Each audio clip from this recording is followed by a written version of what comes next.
Dienteni ngoyo-oyo jarene kok wis teko kono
sing nyanyi rini kok sing matuk-matuk KO apa ya enek. Nggih nggih to. Pak Markon tek tambah enom tambah bagus seran jamak to ki bengi ki. Jam napa? Jamune enggal Pak Markon. Kendal rungokno iki.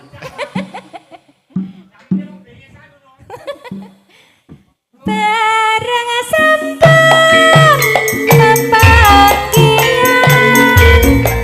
nyatane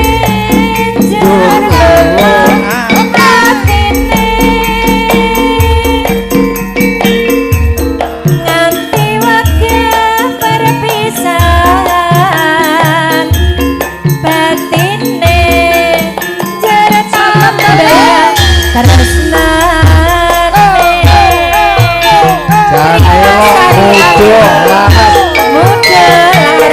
goyang Mbak Rini goyang Pak Marko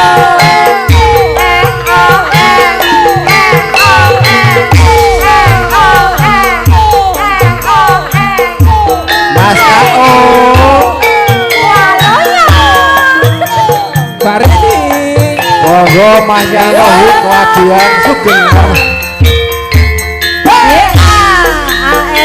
Abijaya masuk diparani ngoyo-oyo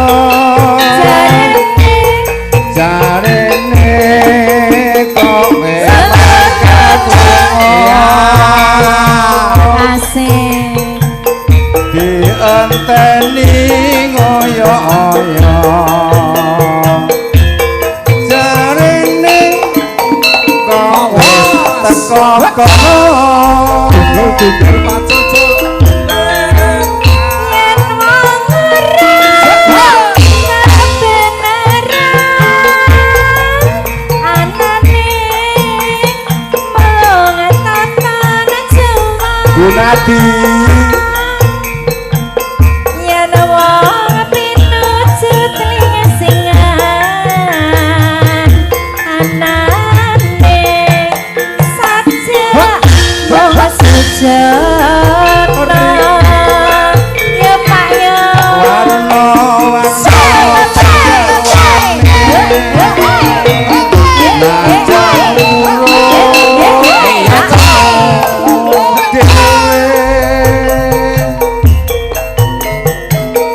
Tuga pamungsin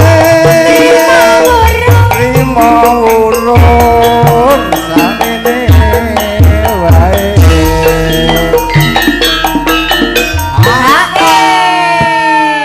Hae ngono lho Pak Markon. Lini Dalem. tibake lagu lawas ya penak larase. Lho nggih to nggih. Bu Nadi mandhok-mandhok Mas Kao joget nang kono coba. Nggih, nika ketoke menengno sikile ket mau obah kula nglirik wau. Kalau Gunadi goyang-guyu. Ya nggih, Bu Ngadi. Bu Ngadi, Pak. Pak Markon, Bu Ngadi. Oh, nggih. Mengke pinarak ngajeng Pak ampun napa ungkek-ungkek teng mriku. Nggih teng ngajengan mriki. Lah niki sikile obah-obah pengen nyanyi ya. Pak DKU ki sajake ket mau menenge rumangsaku ya an. Iki asline jerone ya Komprojot pengen joget ya an. Yo, lebokne. Barang sampun panggilan nyapane atine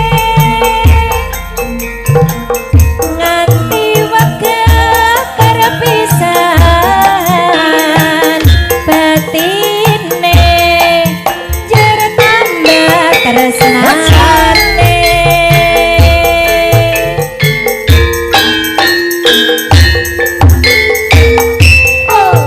masih bersama Muda Laras.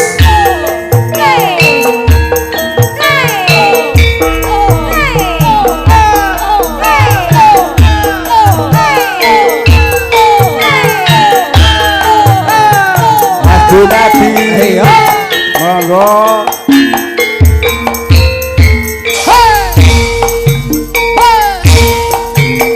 Kejaman berjuang jur kelingan yang digoyang asik-asik anggap biyen tak openi Mas Barak baksonya JPS Indonesia ana ngendi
iki nyoba rin bae pelok barang ya apik. Lah nggih.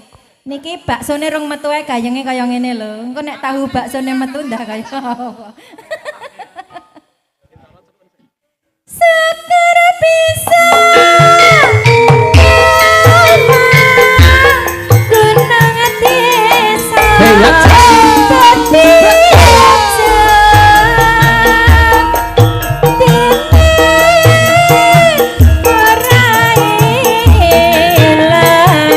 Gane pada lara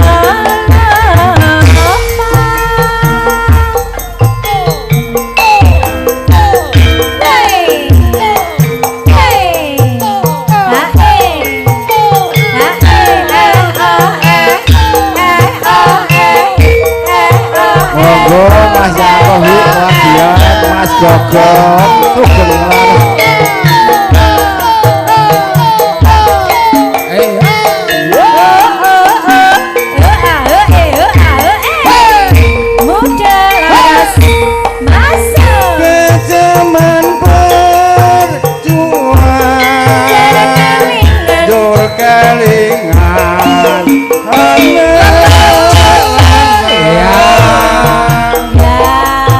biyen tak openi saiki Allah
Dalam siap.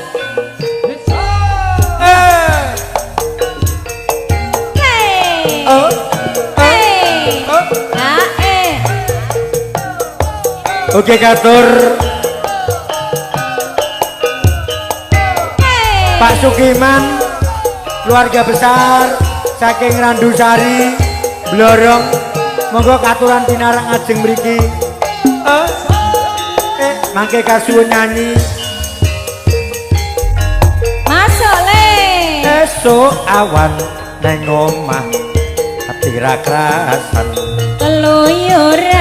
keluyuran anggoleki sing tak sayang mubeng mitir anggon ku goleki ora krasa esuk awan nanti bengi man yen nganti liya kang nyawang kleyang tak sawang mencelok ning ngepang kekencangan tak rindik saka kademen sareng ngoceh monggo bareng jono kalau kali tawang kacang ece agawe siraku ayo ri kulit seret ireng tak sawang tambah manise ayo bunga ibu bunga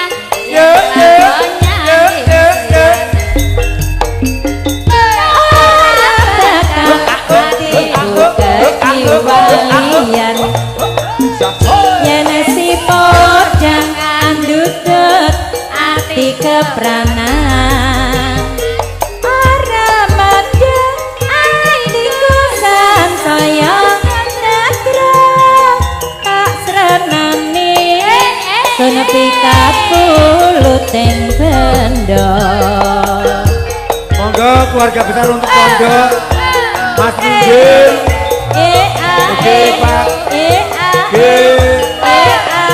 ayo Bu, tambah kesel Bu. Asik. Bapak Sari, Mas Anas, Mas Beni, Mas Yanto, Mas Yana, Mas Sukardi, Ugi Pak Irman, Mardi, Wanti Tanden. Siap. Masuk awan ning omah wis ora krasa keluyuran nang goleki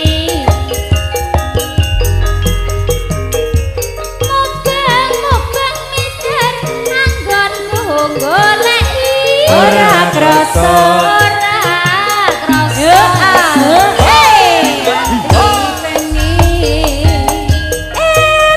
eman yen nganti liya kang nyawang kleyang tak sawang mencelok ning opang gedan jangan tak rindek saka kadyawan sarwi ngoceh ngalih pensoan yo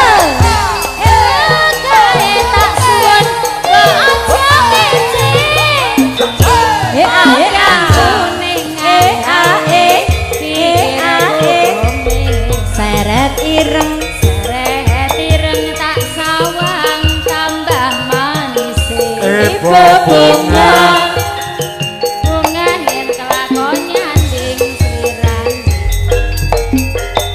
ora bakal atiku kekiwan liyan yen si bodang andutut ati kepranan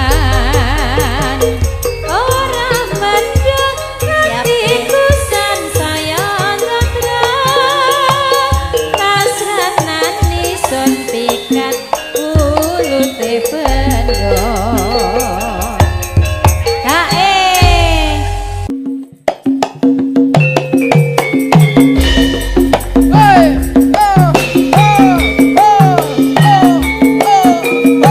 Tasih sesarengan muda laras. Sono pengkok mania, nggo mania. Cokek mania dimanapun berada. Ijil saking ijilan gambaran Sidoarjo Sragen. Hei, ho, walu.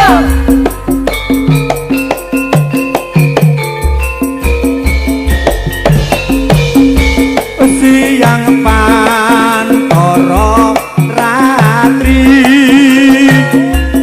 mong eling manis ngati setiaku bisa anduweni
sing ati setia kurin bisa handuweni marang sang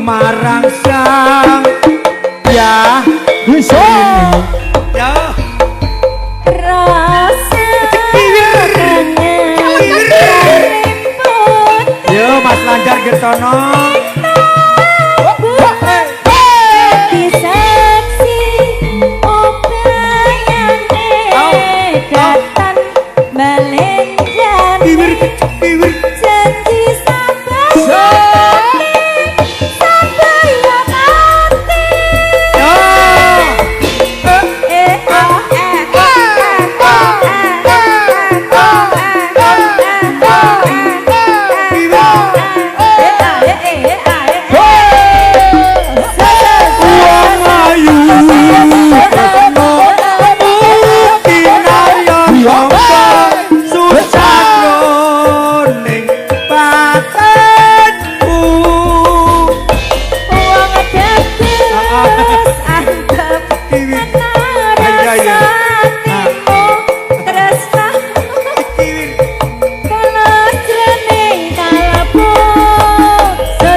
sorry.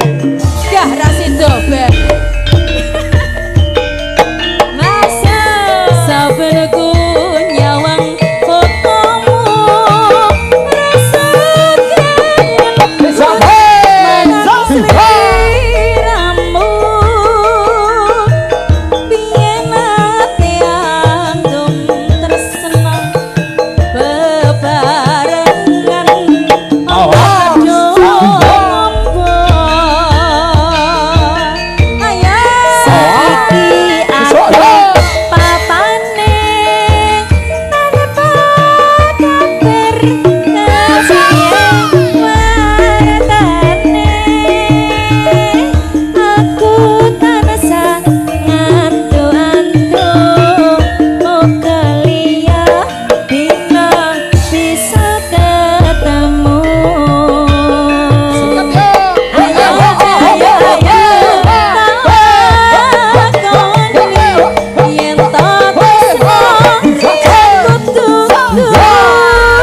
wong ayu dadi laku Nggodha ati bodho ati rinten lawan jaluk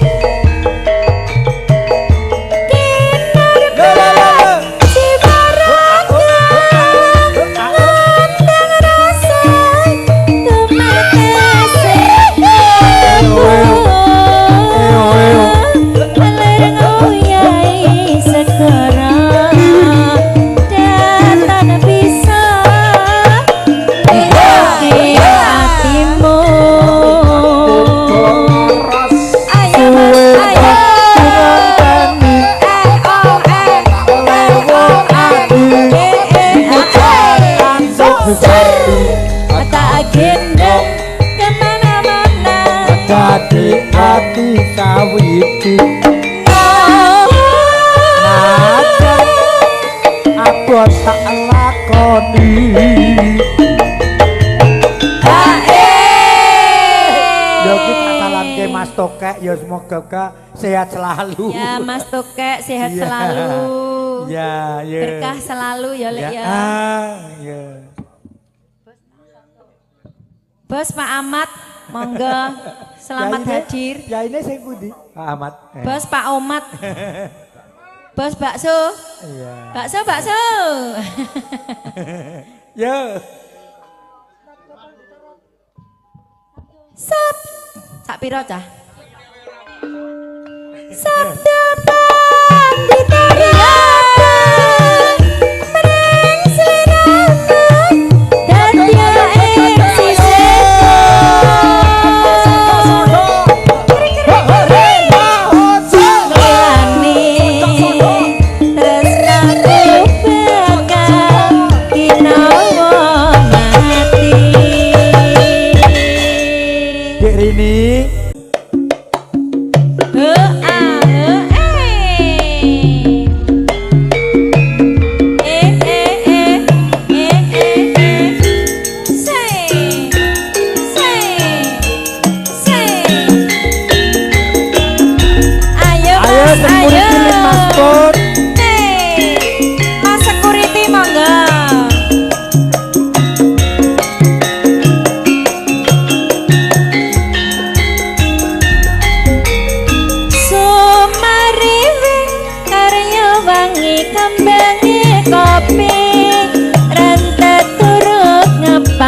Pak Markun Yatno Wilujeng Laras Pak Yatno saking Klajer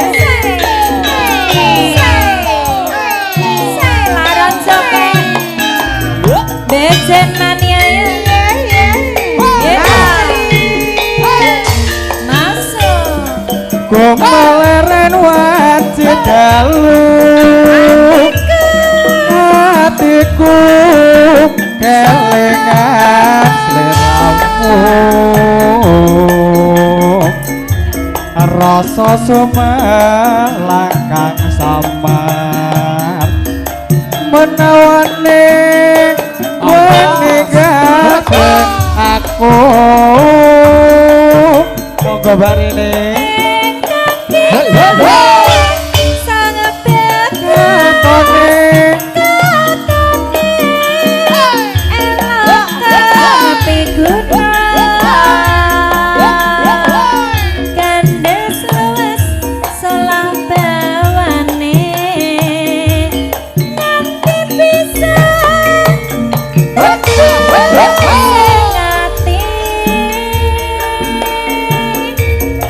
lega datang rabi sojenah udah datang rasa kepenak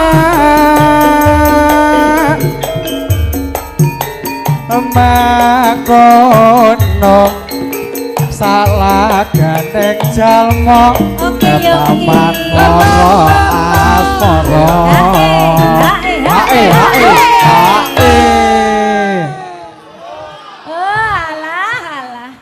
aku kayak mau diesemi karo Mbak Rini ya. Lah iya to.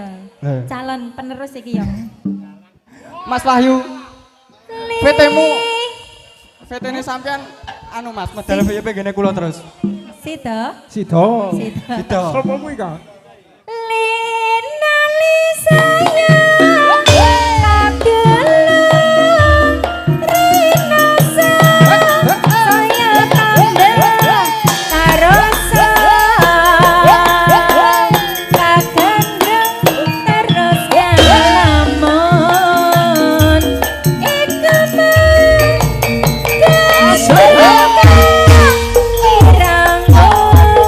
Karawitan muda laras. Adi Jaya Salepo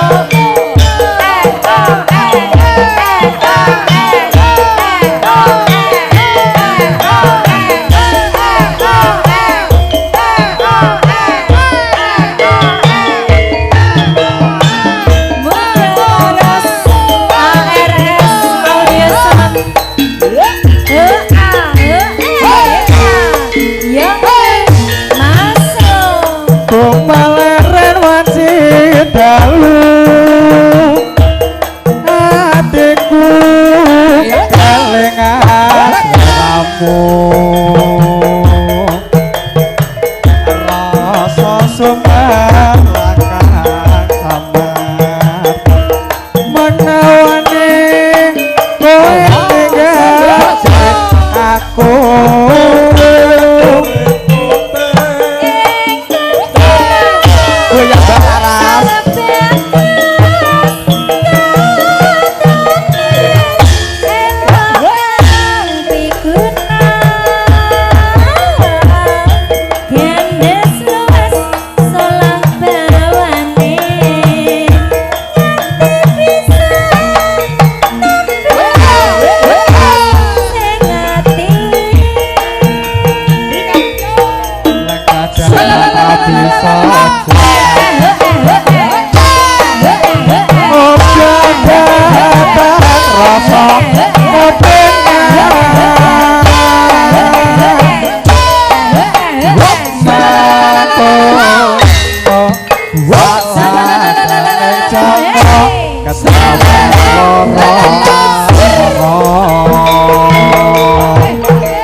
bar niki anu di blablasne bablas ke apa?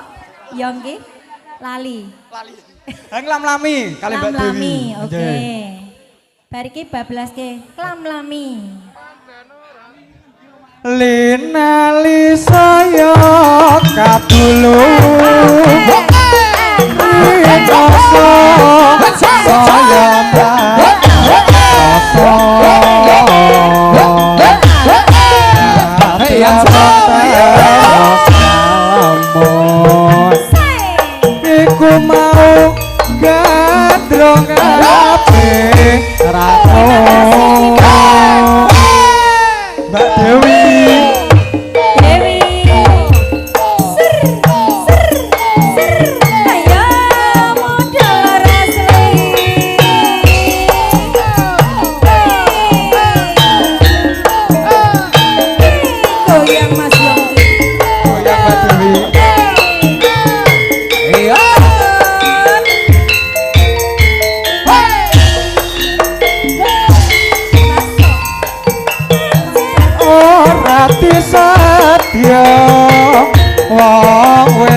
alam amin.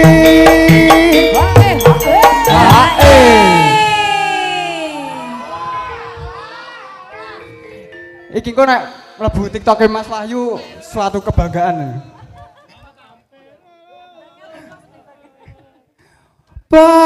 Paribasan upame sabok cilik keplakot namai sapa sega mamigat abane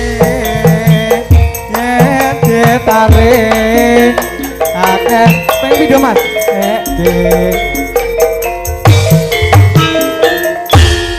aja mata laras konge wong TKI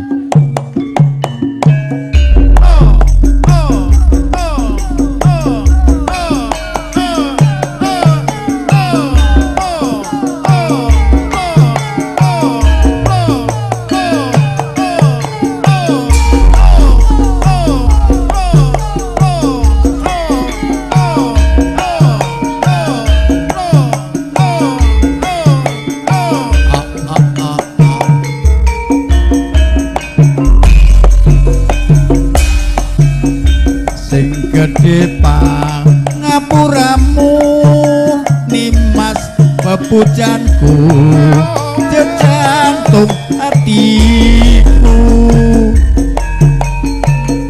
sambung kumong wancindalu grupe dosaremu lawan karwamu yo Mbah Walu yo Kang Mas Kang Marakita saking mure lestarine ape pirantine tanana ingkang nyaruwe ya mengakibate aku mong bayangke kamu atiku iki yang banjur ngilingi bocah telu iki apa tenan sida dadi cah telu tak ganti sira apa gemati hae Hae. Terima kasih. Balon Mbak Waloyo wah Pak Guru, Pak Apa? Guru, jenengan diwarai loh, diwarai. ya Waloyo Sembah nyawer nuwun. di syuting bahagia Bang. entuk nyawer kok nek nggon arisan wae nek putra parikesit Mendah baya yen ta sida urip lan handika pasti bahagia mulia jar lair putri Celestia terus bisa nyuwaran dika Kang Lesrono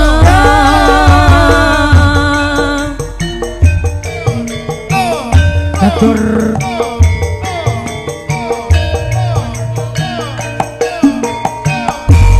Gatur Pak Insinyur Sumarsono wonten ing Karang Malang Dodo mebelnya Sukodono Hercules masuk sing gedhe pang ngapuramu nimas pepujanku jejantung hatiku sambung kumong wancindalu grupe dosaremu kalawan karwamu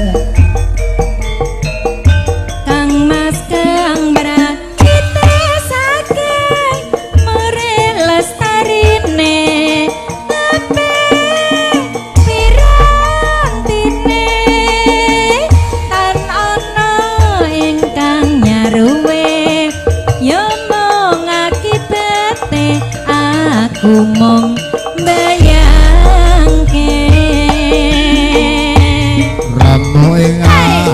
iki kan banjur ngeling bocah telu iki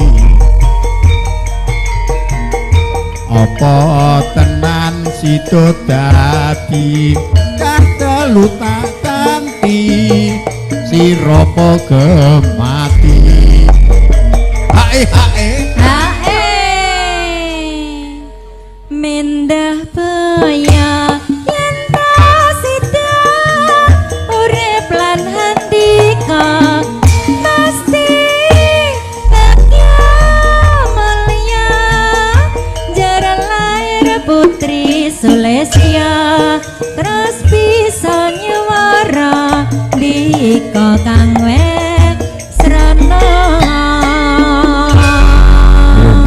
Waloyo endi Waloyo sing endi ayo ya Waloyo Rene lak takon dhisik aku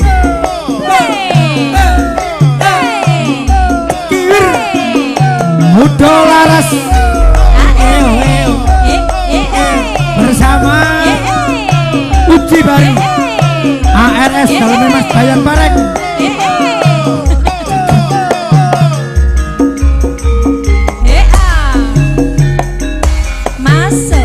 Abang ijo neng prapatan apa torin kuwi ya lampu setopan putih-putih neng kuburan apa torin kuwi jenenge pocongan kangke panjer abang-abang ra nganggo kotang apa torin kae jenenge rambutan gondal gandul ora sarungan apa torin kae jenenge kentongan gondal gandul warna-warna apa torin kuwi jambu apa nangka gendel-gendul memang nikmat ya mas ya ana terang ana temat Waloyo jenenge wong tani iki kangge panjer lho iki lho genepe wong tani iki iso nyawer sinden pusat wis bahagia gitu Mbah Nun ya to nggih pol nggih ngene iki engko terus bambare didelok dhewe lho ngene iki tambah umure lho lek remangsamu ya nek randang malan apa tak takon pisan kas dang gondal kandul ana kuping apa tarin iki ngono anteng-anteng terus gendal gandul ning jero celana mulih aku wi apa lek sekiwa iki kuncine mbok rondo percaya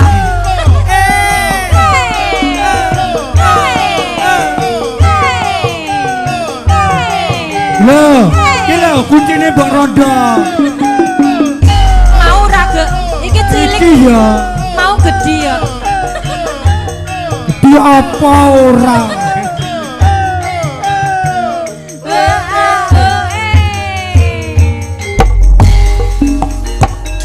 masa abang ijo neng prapatan apa torin kae ya lampu setopan